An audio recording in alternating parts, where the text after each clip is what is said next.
The millionaire's son was the only child without a mother at the school's Mother's Day celebration. Until the maid walked in and left everyone speechless, the room fell silent. Little Elliot Fairfax sat at the end of the long table, his tiny hands clutching the colorful paper crown he had made in class. Around him, other children laughed and hugged their mothers, offering them handmade cards and cookies. Elliot's green eyes were watery and his lower lip trembled. No one missed the heartbreaking sight, the boy from the wealthiest family in town, sitting completely alone. Hi, I'm John Parker, and today's story will touch your heart. Don't forget to subscribe to the channel, give your like, it means so much to me, and leave in the comments which city or country you are listening from. Elliot's teacher, Nora Pritchard, glanced at the clock nervously. She had called Landon Fairfax, Elliot's father, earlier that morning, practically begging him to come. But she knew he was buried in meetings, trying to finalize another business deal. The Fairfax family had lost their matriarch 2 years ago, and Nora worried that Elliot would grow up believing he had to hide his pain. Elliot stared at the door, silently wishing anyone, would show up. His classmates' mothers kept glancing at him with pity. A few whispered behind their hands. "Poor boy," one of them murmured. "It's tragic what happened to his mother." And then it happened. The door opened with a faint creak, and Sylvie Rhodes, the Fairfax housemaid, stepped inside. She wasn't dressed for the occasion. She wore her simple navy uniform, her hair hastily tied back, but her eyes were shining with determination. Every head in the room turned. Elliot gasped. "Sylvie," he whispered, standing up. "I wouldn't miss this for the world," Sylvie said softly, walking toward him. The room was frozen. Mothers held their breath. Children stared. It wasn't common to see a maid in a room full of silk dresses and pearl necklaces. Sylvie knelt in front of Elliot and smiled. "You made this crown for your mom, right?" He nodded, his voice breaking. "But she's not here." "Then today," Sylvie said, putting the crown on her own head, "I will be your mom." Gasps echoed through the room. Someone wiped away tears. Even Nora, who had been worried about how the Fairfax family would handle this day, felt her throat tighten. Elliot threw his arms around Sylvie's neck and buried his face against her shoulder. For the first time since the celebration began, he smiled. At the back of the room, a phone buzzed. Nora picked it up. It was a message from Landon Fairfax. "I'm on my way. Don't let the event end before I get there." Sylvie glanced up and noticed the room's mixed reactions. Some women were smiling, others seemed shocked that the help had stepped into such a personal role. The tension was palpable, but Sylvie didn't care.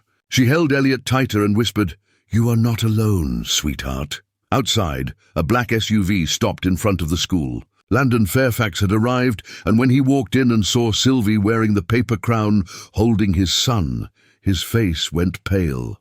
What would he think? Would he be grateful or furious? Landon Fairfax froze in the doorway, one hand still gripping the polished handle. For a moment, the usually unshakable businessman looked completely undone. His son was smiling, genuinely smiling, for the first time in weeks, maybe months. But that smile came from Sylvie Rhodes, the maid, kneeling in front of him as if she were his mother. Whispers rippled through the room. "Is that the Fairfax nanny?" someone murmured. "I heard she's just the maid," another mother whispered back. Imagine the scandal. Landon's jaw tightened. He stepped inside, and the click of his expensive shoes on the school's tile floor silenced everyone. Elliot looked up and his face lit up. "Dad!" Elliot shouted, breaking free from Sylvie's arms and running toward him. Landon bent down, scooping him up in one fluid motion. "Buddy, I'm here," he said softly, kissing the top of Elliot's head. He could feel his son trembling, not from fear, but from the excitement of not being the only child alone anymore. Then Landon's sharp gaze moved to Sylvie. She slowly stood up, brushing off her apron. "Mr. Fairfax," she said quietly, unsure what was coming, "what are you doing here?" His voice was calm, but carried a weight that made the room hold its breath. "I couldn't let him sit alone on Mother's Day," Sylvie said, meeting his eyes. He needed someone. For a brief moment, Landon's expression softened. He glanced down at Elliot, who was holding the paper crown. "Did she put this on?" "Yes," Elliot said proudly. "She said she'd be my mom today." The words hit Landon harder than he expected. Something twisted inside him, guilt, grief, maybe even gratitude. He hadn't been to one of these events since his wife passed. In truth, he avoided them because he couldn't face the looks of pity. Nora Pritchard, the teacher, stepped forward gently. "Mr. Fairfax, if I may, Elliot has been struggling since his mother's passing." This meant a lot to him. Landon nodded slowly, his throat tight. "I understand." But the other parents were still staring, and one of them, a perfectly dressed woman with diamond earrings, spoke up. "Mr. Fairfax, surely there are boundaries for this sort of thing. It's not proper for the help to—" "Enough!" Landon said sharply, cutting her off. His voice echoed through the classroom. The woman flushed red and looked away. Sylvie swallowed hard. "I'm sorry if I overstepped," she said quietly. I promised I would look after him." That made Landon's head snap toward her. "Promised who?" Sylvie hesitated, realizing she had revealed too much. The room seemed to shrink around her. Elliot was watching, confused. Nora was frozen, sensing that something deeper was about to surface. Landon narrowed his eyes. "Sylvie, what promise are you talking about?" Sylvie clasped her hands together, her heart pounding. She hadn't planned to reveal the truth. Not here, not like this. But then she saw Elliot's face.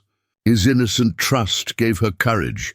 "I was with your wife," Sylvie said, her voice barely above a whisper. In her final moments, "She made me promise to never let Elliot feel alone. Not for a single day." Gasps broke out in the room. Nora covered her mouth. Landon stared at Sylvie as if the air had been knocked out of him. "You... what?" "She asked me to be there for him," Sylvie said, tears welling in her eyes. "And I swore I would. That's why I came today. Because he needed someone to put that crown on." Elliot clutched his father's suit jacket, looking between them. "Dad, is it true?" Landon's face was unreadable, his mind racing. Memories of his wife's final days flooded back. How frail she was, how scared. He hadn't been there every minute. Could Sylvie have been? Nora gently spoke. "Mr. Fairfax, maybe you and Sylvie should talk in private." Landon nodded once, sharply. "Yes, everyone, thank you for today." His voice was clipped but controlled. He took Elliot's hand and gestured for Sylvie to follow. They left the classroom together under the heavy gaze of curious parents and walked down the empty hallway. When they reached the parking lot, Landon turned to Sylvie. "Start talking," he said. "Tell me everything you know about my wife's last days." Sylvie took a deep breath, knowing that what she was about to reveal could change everything, not just for Elliot, but for Landon too. And buried inside her memory was one last secret she had never told anyone. A secret that could either heal this family or shatter them completely. Sylvie's hands trembled as she stood by the black SUV, the spring air crisp against her skin. Elliot climbed into the back seat, still wearing his paper crown, unaware that the entire foundation of his family's story was about to shift. Landon opened the driver's side door but didn't get in. He leaned against the frame, arms crossed, eyes locked on Sylvie. "From the beginning," he said, his voice low but firm. "No more half-truths." Sylvie nodded, her chest tight. "It was the night before your wife passed," she began, her words slow, careful. "She asked me to sit with her because she couldn't sleep. The house was quiet. You were at the hospital cafeteria trying to eat something. She looked at me and said, 'Promise me, Sylvie, promise me you won't let him feel alone.'" Landon's face paled. He remembered that night, the night he had stepped away just long enough to take a phone call, to breathe. "She never told me." His voice cracked for a fraction of a second, then hardened again. "And you never told me until now?" "I didn't know if it was my place," Sylvie admitted, tears pooling in her eyes. "But today, watching Elliot, I knew I couldn't stay quiet. He needed to feel her presence somehow. And I knew she would have wanted me there." Landon turned away, his hand pressed against his jaw. He hated the wave of guilt that swept through him. How many moments had he missed, trying to keep the business afloat, trying to keep their world from collapsing after she was gone? Inside the car, Elliot's small voice broke the silence. "Dad, Mummy wanted Miss Sylvie to stay with us? Landon turned, meeting his son's questioning eyes. He could have lied, brushed it off, but something in Sylvie's tear-streaked face stopped him. Yes, Landon said quietly. It seems she did. Elliot's smile was small but genuine. Then I'm glad she came. That simple statement struck Landon like a blow. He looked at Sylvie again, seeing her not just as an employee, but as someone who had been holding a part of his wife's memory all this time. But just as the tension began to soften, Sylvie hesitated, and Landon caught it. There's more, he said flatly. Sylvie's breath caught. Mr. Fairfax. No, tell me, Landon insisted, stepping closer. If my wife trusted you with a promise, she may have trusted you with other things too. What aren't you telling me? Sylvie swallowed hard. She glanced at Elliot, then back at Landon. She gave me something, she said finally. Something I've kept hidden because I didn't know if you were ready to see it. Landon's eyes narrowed. What is it? A letter, Sylvie confessed. Your wife wrote you a letter on her last night, but she asked me not to give it to you until the day I felt you were ready to forgive yourself. The air around them seemed to freeze. Landon's breath came fast, sharp. You had a letter from my wife. All this time? Yes, Sylvie said, her voice trembling. It's in my room at the house. I never read it, I swear. But I think, after today, it's time you saw it.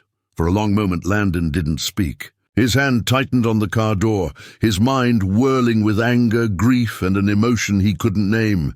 Get in the car, he said finally, his voice tight. We're going home. And you're going to put that letter in my hands. Sylvie nodded silently, sliding into the passenger seat. She could feel her heart pounding because she knew what that letter said. She had never opened it, but she had been there when Landon's wife dictated every word, her voice breaking. And there was one more thing, something she had promised never to say aloud unless Landon asked the question himself. As they drove away from the school, Sylvie gripped her apron in her lap, praying silently that when the truth finally came out, it wouldn't destroy what little remained of this fragile family, because the letter held more than comfort. It held a confession that could tear open an old wound Landon never knew existed. The Fairfax estate loomed in the distance, its tall iron gates opening with their usual mechanical precision. Inside the SUV, the silence was unbearable. Elliot hummed softly in the back seat, oblivious to the storm brewing in the front. Landon gripped the steering wheel tighter as they approached the house. The idea that a letter had been sitting under his roof all this time felt like a betrayal and a blessing at once. When they arrived, Landon helped Elliot out of the car but didn't let go of his hand. Go wash up, buddy, he said gently. I'll come check on you soon. Elliot nodded and ran inside. The boys' footsteps echoed through the marble hallway until they disappeared.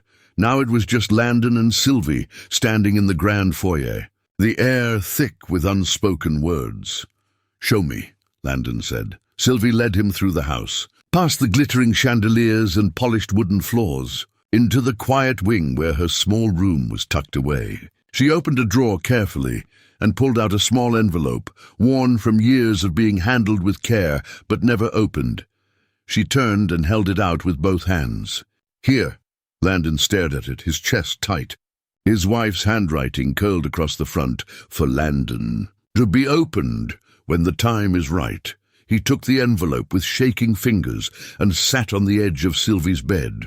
The paper crackled as he broke the seal. Sylvie stepped back, giving him space. Landon unfolded the letter and began to read. His wife's words spilled across the page, written with love and clarity. My dearest Landon, if you are reading this, then my time here is over. Please don't be angry at Sylvie for keeping this. I asked her to wait. I know how much you carry, and I feared you would bury yourself in guilt instead of living. So I need you to hear me. None of this was your fault. You gave me everything a woman could want. You love me completely. And you must love Elliot twice as much now, for both of us. Landon's throat closed. He read on, his wife's voice almost audible in his mind. One more thing, there is something you don't know. The day Elliot was born, the doctors warned me I might not live to see him grow up. I kept it from you because I wanted you to see me strong, not fragile. But please know that every day I stayed alive was a victory. And I never regretted choosing to bring Elliot into this world, even if it cost me everything." Landon closed his eyes, tears rolling silently down his face. The guilt he had carried for years, that he hadn't done enough, that he should have saved her, began to loosen its grip. But there was one final paragraph, and it stopped him cold. Lastly, if there comes a day when you can open your heart again, let Elliot see what it means to love without fear. Don't let grief keep you from happiness. And trust Sylvie. She knows my heart, and yours, better than anyone." Landon's hands dropped to his lap, the letter shaking between his fingers. He looked up at Sylvie, who stood quietly by the door. "She wanted me to trust you," he said hoarsely. "Yes," Sylvie whispered. "She believed you needed someone to help carry the weight." For a moment, neither of them spoke.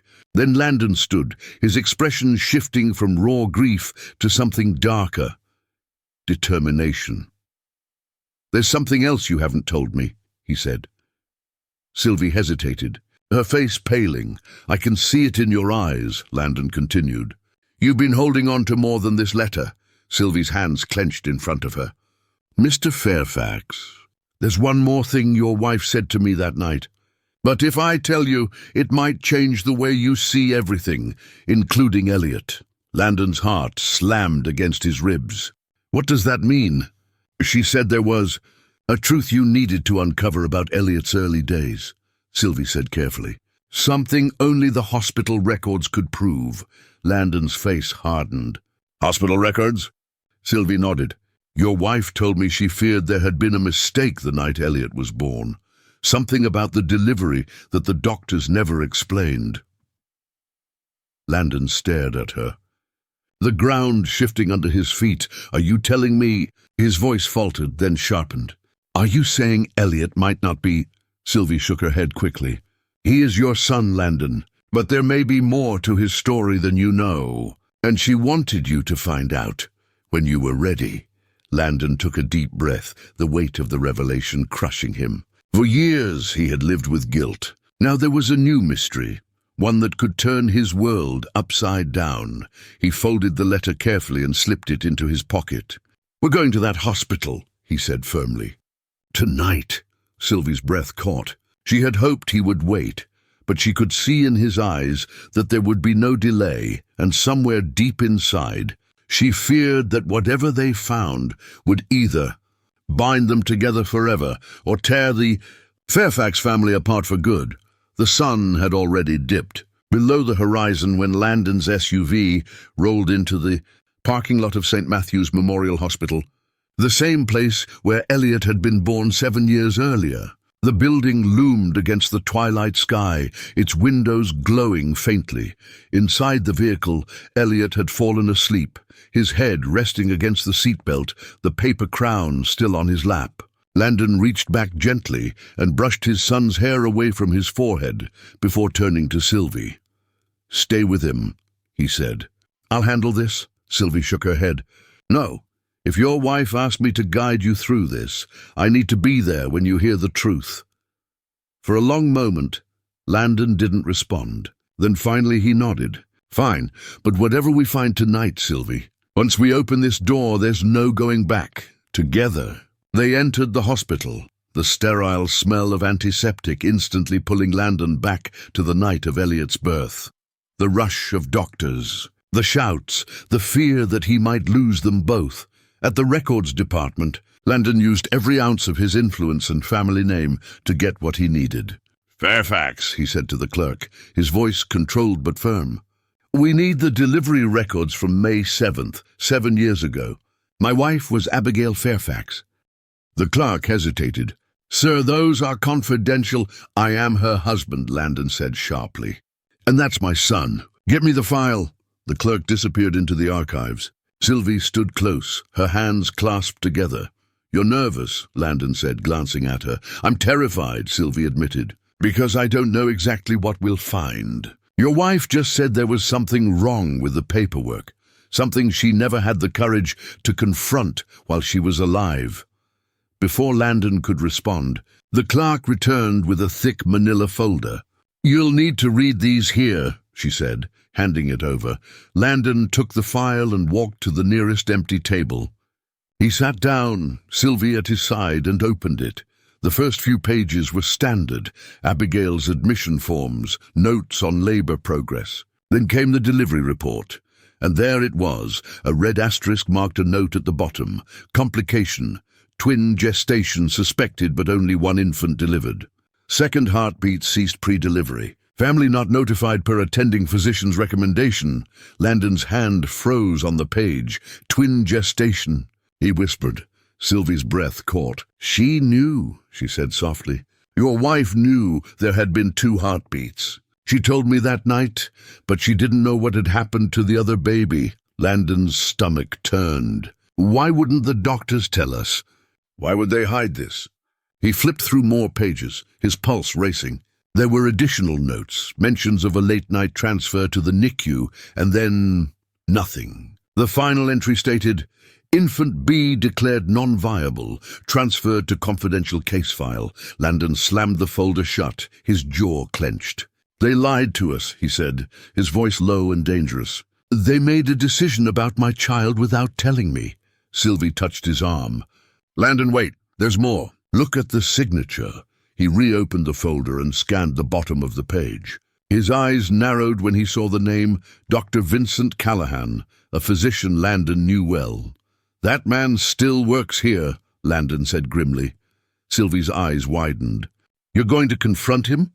"Tonight," Landon said, standing abruptly. "If there's even the slightest chance my other child lived for even a few minutes, if there's something I was never told, I will get answers."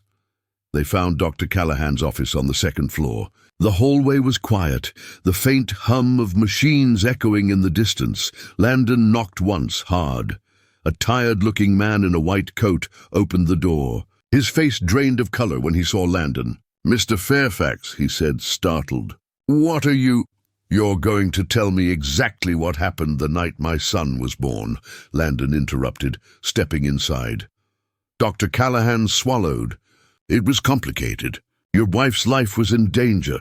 You let me believe there was only one baby," Landon said, his voice cold. "You buried the truth." The doctor glanced nervously at Sylvie. "You shouldn't have brought this up," he muttered. "Some decisions were made for the family's protection." Protection. Landon's voice rose. "You think keeping a father from knowing he had twins is protection?" Dr. Callahan sank into his chair, covering his face with his hands. "The second infant. There was a mix-up that night. We never confirmed if the child was stillborn or if there was a transfer error. There was another family in the NICU that night, and one of their records was sealed too." Sylvie felt a chill run down her spine. Landon leaned over the desk, his face inches from the doctor's. "Find those records, now, because until I know exactly what happened, I will not stop."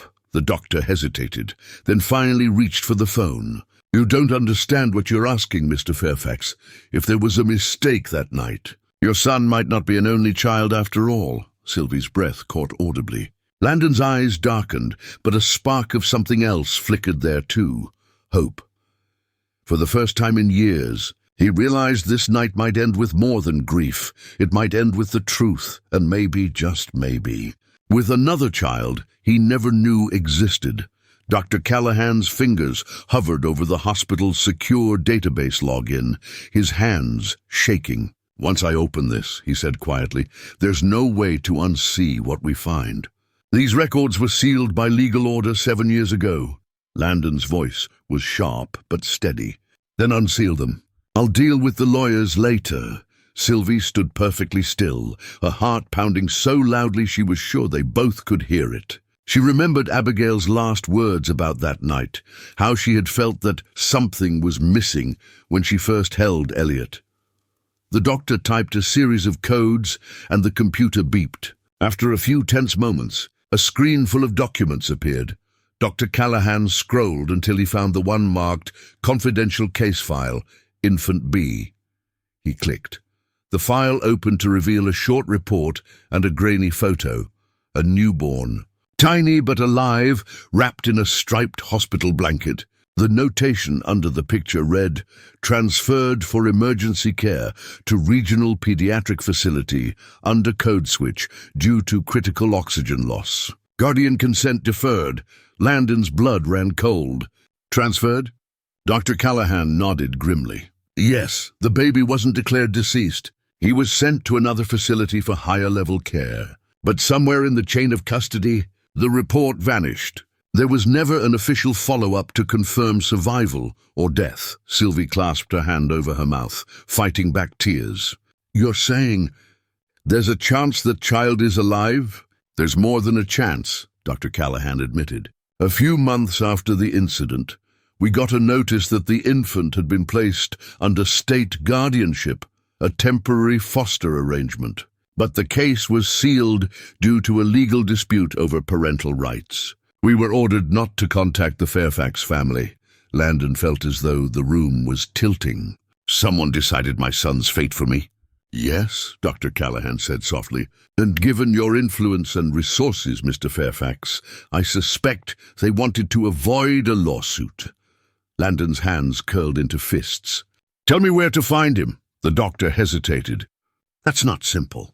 The file only gives a case number and the county where the transfer occurred, Pine Hill, 2 hours north. You'll have to petition the court to access adoption records." Landon's mind was already made up. "Then I'll file whatever paperwork is necessary. But I'm not waiting weeks for an answer." Dr. Callahan lowered his voice. "Unofficially, I may know a nurse who handled the transfer. She still works here, night shift in the NICU. She might remember which family took the child." Sylvie's breath quickened. "Then call her, please." Minutes later, a woman in scrubs entered the office. She was in her 40s, her kind face lined with fatigue. When she saw Landon, she froze. "Mr. Fairfax, I always wondered if this day would come. What do you remember?" Landon asked. The nurse sat down and clasped her hands. "I remember that baby. He fought hard. We nicknamed him Noah because we weren't sure he'd make it through the night. But he did. After 3 weeks in intensive care, he was stable enough to leave. There was confusion over parental consent because your wife was still recovering and the paperwork hadn't been signed. CPS intervened. The baby was placed with a local foster family until you could be notified, but we were never notified." Landon said through clenched teeth. The nurse looked at Dr. Callahan. "I told you this was wrong back then." "We were following orders," the doctor muttered. "Do you know where he is now?" Sylvie asked, her voice almost pleading. The nurse hesitated, then nodded slowly. "The last I heard, he was adopted by a couple in Pine Hill. Their last name was Bennett. Good people. They couldn't have children of their own. They named him—" She paused, searching her memory. Mason Bennett." Landon gripped the edge of the desk. "Mason, his son, Elliot's twin." The room was silent, the weight of the revelation sinking in. "I need their address," Landon said finally. The nurse shook her head. "I can't give you that, but Pine Hill is a small town. If you start asking the right questions, you'll find them." Landon nodded slowly, already planning his next move. "Then we leave at dawn." Sylvie looked at him, worry etched across her face. "Landon, what are you going to do when you find them?" Landon's gaze hardened, but there was something else in it too. Hope, fear, and a father's determination. "I'm going to bring my son home," he said. But deep down, Sylvie knew this would not be so simple. The Bennetts had raised Mason for 7 years. He wouldn't be just Landon's son. He would be their child too, and the confrontation waiting in Pine Hill could either reunite a broken family or start a war that might destroy two. The first light of dawn crept over the horizon as Landon's SUV sped along the winding road toward Pine Hill. The atmosphere inside the vehicle was tense, each mile bringing them closer to an unknown future. Elliot sat in the back seat, sleepy but curious. "Where are we going, Dad?" he asked, rubbing his eyes. Landon glanced at him in the rearview mirror, hesitating. "We're going to meet someone very important," he said softly. "Someone I think you should know." Sylvie turned slightly to face Elliot, offering a gentle smile. "It's going to be a big day, sweetheart. But no matter what happens, you're safe. Elliot nodded slowly, sensing the seriousness of the moment, even if he didn't understand it completely. By the time they reached Pine Hill, the town was just waking up.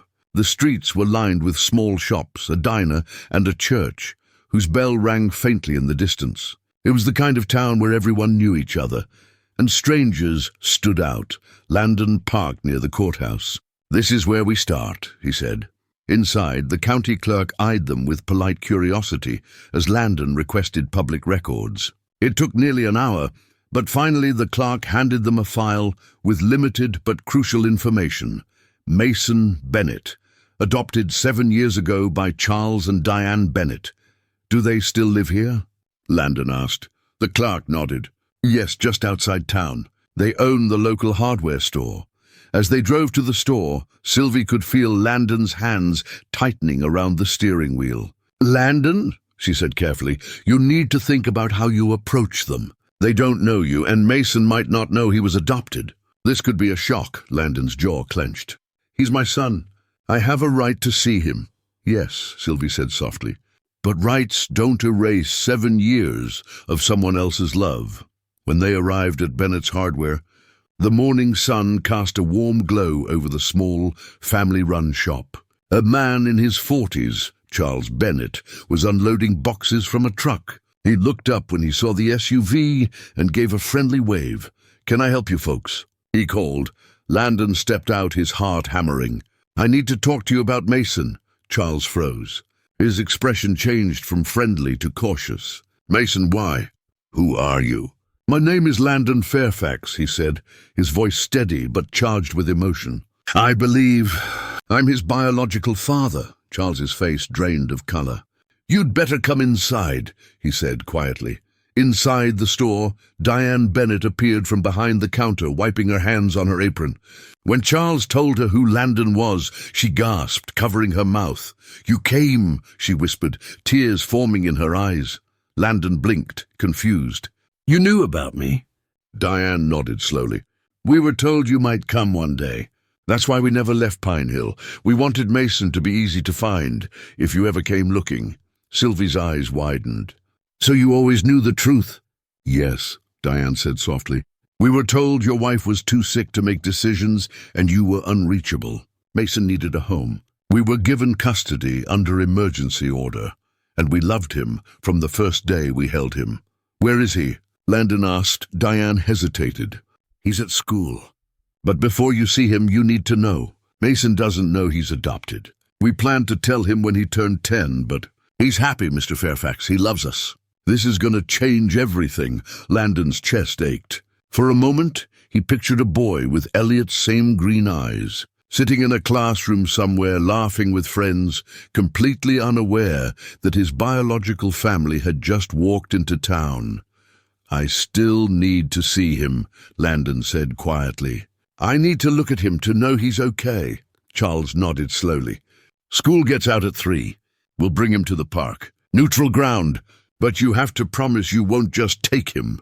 He's not a possession, he's our son too." Landon swallowed hard.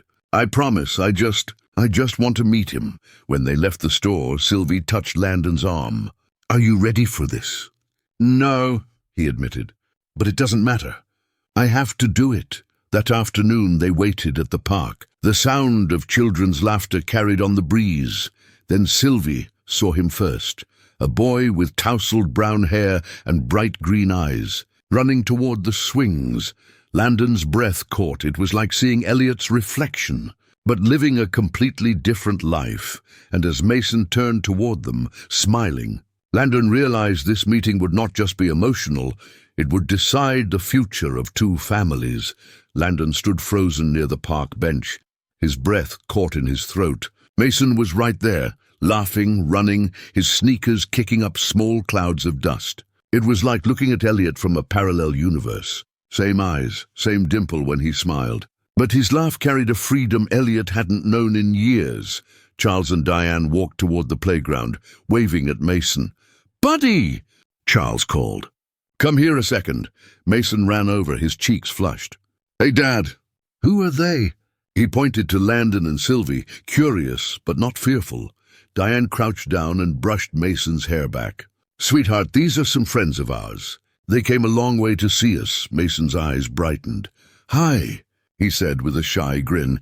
Landon knelt down so he was at eye level. "Hi, Mason," he said, his voice gentle. "You have no idea how long I've waited to meet you." Mason tilted his head, confused but intrigued. "Do I know you?" Landon hesitated. Every instinct screamed to tell the boy the truth right then and there. But he saw Diane's worried face, Charles's tense posture, and Sylvie's silent warning. "Not yet," Landon said softly. "But maybe someday soon." Mason nodded and then ran off again, chasing after other kids. Landon's chest ached. "He's happy," he said quietly. "Yes," Diane said. "We've given him the best life we could. But he deserves to know who he is, Mr. Fairfax. We agree. Just not like this. Not while he's in the middle of a school day at the park." Sylvie touched Landon's arm. "They're right. This has to be done carefully." For the next hour, they sat together, talking while Mason played. Landon asked question after question. Mason's favorite food, mac and cheese, his hobbies, soccer and drawing, whether he liked school, he loved math, hated spelling. Every answer made Landon's heart swell with pride and grief all at once. Finally, Mason came back to the bench. "Are you staying for dinner?" he asked innocently. Charles looked at Landon, giving him the choice. Landon smiled faintly. "If your parents say it's okay, I'd like that." Mason beamed. "Cool!" He grabbed his bike and rode circles around the park, his laughter ringing in the air. Later that evening at the Bennett house, Landon found himself sitting at a small wooden table, eating spaghetti with a boy who was his son and yet felt like a stranger. Elliot sat beside Mason, and the two boys clicked instantly, sharing jokes, comparing favorite superheroes, even daring each other to eat more garlic bread. "They look like they've known each other forever," Sylvie whispered. "Watching them, they should have known each other forever," Landon murmured back, pain in his voice. After dinner, the boys ran outside to play in the yard. Diane sat across from Landon, her expression solemn. "You can see it, can't you?" she said. "They're brothers. It's undeniable." "Yes," Landon said. "And now I have to figure out how to make this right without ripping his world apart." Charles leaned forward. "We're willing to work with you. But you need to understand, if you go to court, if you try to take him from us, this will turn into a fight. And Mason will suffer most." Landon clenched his jaw. "I don't want a fight. I want my family back together." Sylvie placed a hand on his arm. "Then maybe the first step isn't a courtroom. Maybe it's trust. Show them you're not here to take Mason away. You're here to give him more family, not less." Landon looked out the window at Mason and Elliot playing tag under the setting sun. The sight was almost too much to bear. Two boys who shared the same blood, laughing together for the first time. And in that moment, Landon made a decision that would change all of their lives. He turned back to Charles and Diane. "Tomorrow, I'm telling Mason the truth," he said firmly. "But I want you both there when I do it. He deserves to hear it from all of us, together." Diane's eyes filled with tears. "He's going to have questions. Hard ones?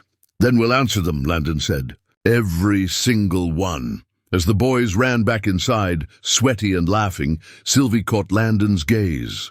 There was fear in her eyes, but also hope. Tomorrow would be the day that Mason learned who he truly was, and nothing would ever be the same again. The next morning, the Bennett's living room was filled with a tension so thick it felt like the air itself had weight. Mason sat cross-legged on the couch, clutching a mug of hot cocoa, his bright green eyes darting between the adults. Elliot sat beside him, unusually quiet, sensing that something important was about to happen. Landon knelt down so that he was at Mason's level. His heart was pounding, but he kept his voice calm and steady. "Mason," he began, "there's something very important we need to tell you. Something about where you come from." Mason's small brows furrowed. "Am I in trouble?" "No, buddy," Charles said gently, taking a seat on the armrest beside him. "You're not in trouble. This is just a big truth we've been waiting for the right time to share." Diane sat beside Mason and took his hand. "Sweetheart, when you were born, there was another family, your first family.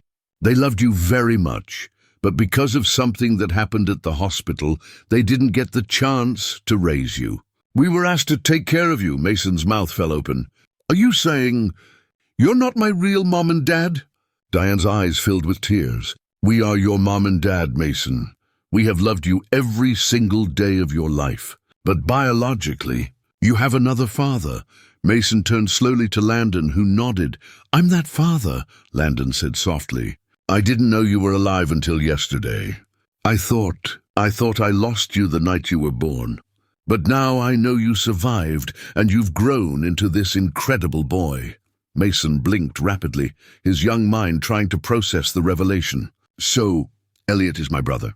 "Yes," Landon said, smiling faintly despite the ache in his chest. "Your twin brother.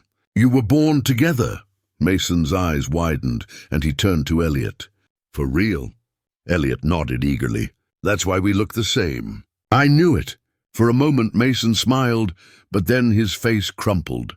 "But if you're my real dad, does that mean I have to leave Mom and Dad?" He looked at Charles and Diane, panic rising in his voice. "No," Landon said quickly, reaching for his shoulder. "You don't have to leave anyone. You just have more people who love you now. That's all." Sylvie stepped forward, her voice calm and soothing. "Mason, your mom, your birth mom, asked me to make sure you always felt loved. She would want you to know the truth, and she would want you to be happy." Mason's eyes welled with tears.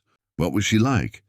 Landon swallowed hard, the question hitting him like a blow. "She was brave, Mason, and kind. She had your laugh.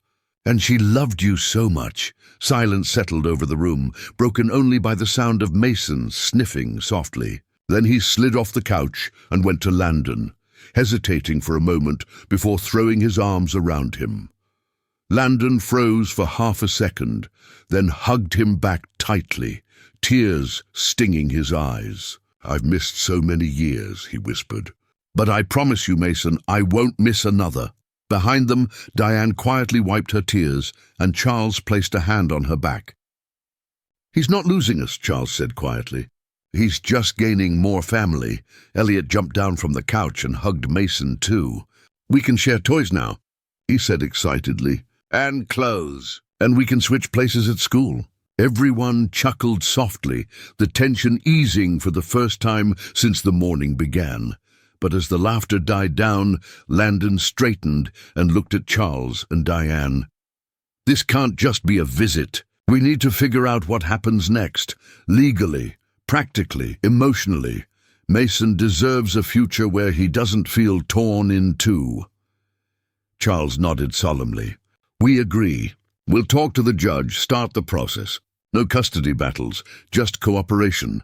Landon felt a rush of relief. For the first time in years, he felt like he was building something, not just surviving, but Sylvie, standing quietly in the corner, still looked uneasy, because she knew there was one final secret left, one she had kept even from Landon. Something Abigail had whispered in her ear during those last hours in the hospital, and Sylvie feared that when that truth came out, it might test this fragile new family in ways none of them were ready for. The following week was a whirlwind of court petitions, late-night conversations, and careful planning. Landon and the Bennetts worked together to create a shared custody arrangement that would allow Mason to stay with the only parents he'd ever known, while gradually becoming part of the Fairfax family. Mason and Elliot spent more time together, every visit forging a bond that felt as though it had been there all along, just waiting to be discovered. They played soccer in the Bennett's yard, built Lego castles side by side, and even switched seats at dinner once, giggling when nobody noticed at first. But Sylvie couldn't shake the weight of the last piece of truth she carried. That night, as the boys slept and the adults sat together in the Fairfax estate's quiet study, she finally found the courage to speak. "There's something I still need to tell you," Sylvie said, her voice steady but low. Landon looked up from the stack of paperwork. "What is it?" Sylvie's hands twisted together. "The night Abigail passed, she made me promise one more thing. She said if you ever found Mason, you needed to know the whole truth about that night." Landon's heart pounded. "We already know what happened. The hospital's mistake, the sealed file." No, Sylvie said softly, shaking her head. There was something else. Abigail suspected that the mix-up at the hospital wasn't accidental. She believed someone made the decision to separate the twins on purpose. Diane's brow furrowed. Why would anyone do that? Sylvie took a deep breath. Because Abigail overheard a conversation between a doctor and a social worker that night. She told me she heard them say that the Fairfax name carried too much power, that there was a risk of legal complications if both infants were sent home together. Landon went cold. You're saying they chose to give one of my sons away because of who we are? Yes, Sylvie whispered. Abigail didn't live long enough to prove it. But she made me swear that if you ever learned about Mason, you would demand justice, not just for you, but for every parent who might have had a child taken from them without consent. The room was silent, the gravity of her words sinking in. Landon stood, pacing the length of the room. His grief had transformed into something sharper, righteous anger. Then that's exactly what I'll do, he said. No more secrets, no more quiet suffering. If this happened to us, it happened to others, and I will not let it stay buried. Charles nodded slowly. If you fight this, we'll stand with you. Mason deserves to know that what happened to him was wrong, that it wasn't fate, it was a choice made by people who should have protected him. Diane reached across the table, squeezing Landon's hand. You're not alone anymore. Landon turned to Sylvie, his expression softer now. You kept this secret all these years. Even when it must have eaten at you. Sylvie's eyes welled with tears. I did it because she asked me to. Because she said the truth would only help you when you were strong enough to carry it. And now you are. Landon nodded slowly, a rare, grateful smile breaking through the storm on his face. The next weekend they gathered again, Fairfax and Bennet's together, under the oak tree in the park. Mason and Elliot sat side by side, drawing pictures in the dirt with sticks. Landon knelt in front of them. Boys, he said, our family has been through a lot, but we are together now, and no one will ever keep us apart again. Mason smiled shyly. Does that mean we can both be Fairfax and Bennet? Yes, Landon said, his voice warm. You can be both. You can be anything you want to be. Sylvie watched from a distance, a quiet pride swelling in her chest. Abigail's wish had come true. Elliot would never feel alone, and Mason had found his way back home. As the sun began to set, painting the sky with gold and rose, Landon put his arm around both boys. I'm John Parker, and remember, every story hides a truth. If this story touched your heart, let us know in the comments where you're listening from, and don't forget to like this video and subscribe so we can keep sharing stories that inspire hope, love, and redemption. Landon looked at Sylvie and the Bennets, the weight of years of pain slowly lifting from his shoulders. For the first time since Abigail's death, he felt whole, and as Elliot and Mason ran ahead toward the swings, laughing together under the fading light, Landon followed, ready to build a future where nothing and no one could break their family again.